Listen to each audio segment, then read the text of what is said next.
Okay, so my friend, and I'm very, very privileged to be able to say that she was a friend of mine, is a lady called Anita Ruddick. She was extraordinary, an exceptional person.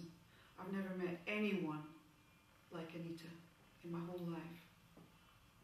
And she was incredibly focused and incredibly driven and really passionate about human rights and the discrepancy between those that have freedom and protection and all of the things that we tend to take for granted and those that don't.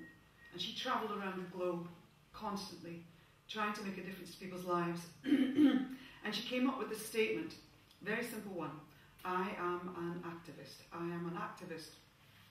And I think that's hugely powerful because we can feel very impotent in this world.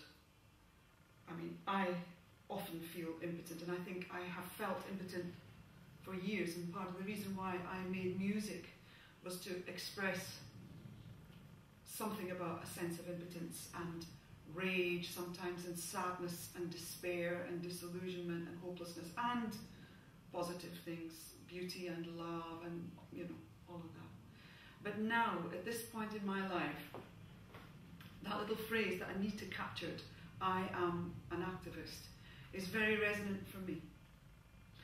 Because as a person, as a human being, as a one individual on the planet, I don't want to continue my life feeling that I am impotent. So, in that vein, I have become very engaged, as you know, with many organisations. Greenpeace, Oxfam,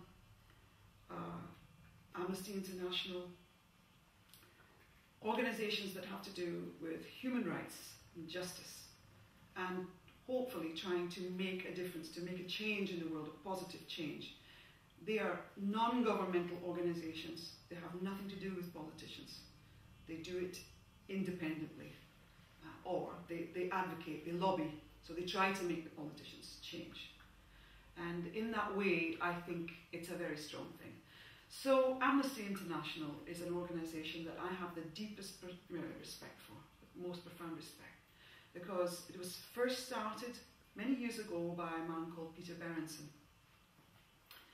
Peter Berenson was a lawyer, and he was sitting in a tube train in London reading a newspaper, and he read a story about two men that were sitting in a bar in a country, a certain country, and they were toasting freedom. They had a glass of wine, and they said, you know, here's to freedom. And a plainclothes policeman, whatever, overheard them doing that, and within moments they were both arrested and taken off to prison, and without any sort of consultation with a lawyer, they were locked away in prison.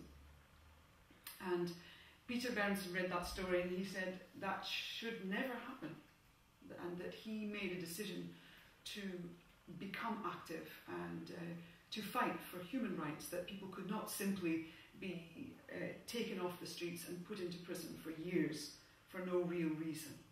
And those are the kind of civil liberties that we cannot take for granted. You know, our civil liberties are being eroded, whether we realise it, fairly constantly. And that is why I support Amnesty International, and I see the difference that they have made. I've taken part in many of their campaigns, letter writing to governments. I campaigned for a man called Nawang Shirfal, a Tibetan musician and filmmaker who was imprisoned in Chinese prison for many, many years. He was given the highest sentence, 18 years imprisonment.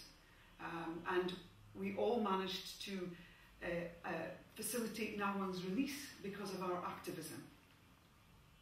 In any case, very soon there will be an event taking place in London, but it's more of an invited event, where we will be, Amnesty and myself, inviting filmmakers, writers, photographers, musicians, actors, actresses, people in the media, journalists, etc., to join with us while we launch a new initiative which is called the Amnesty Arts Fund, the Amnesty Arts Fund, so that we can, in a way, inspire creative people from all ways and expressions of creativity to become engaged with Amnesty and with the kind of, to help to create more awareness, more knowledge about the kind of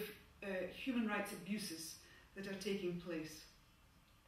Nowadays, with our laptop, with our internet, we can instantaneously connect with millions of people around the globe. And you know, Peter Gabriel started something many years ago called Witness. It was wonderful, where he gave small cameras to people and said, film human rights abuses when you see them happening. Film these things, and this is the way that you can record injustice. So in any case, I just wanted to tell you about that. It is one of the many, many things that I'm doing, and very exciting. I hope you feel inspired, and you can tell yourself that you are an activist. Become an activist. Get off the couch. I'm getting off the couch.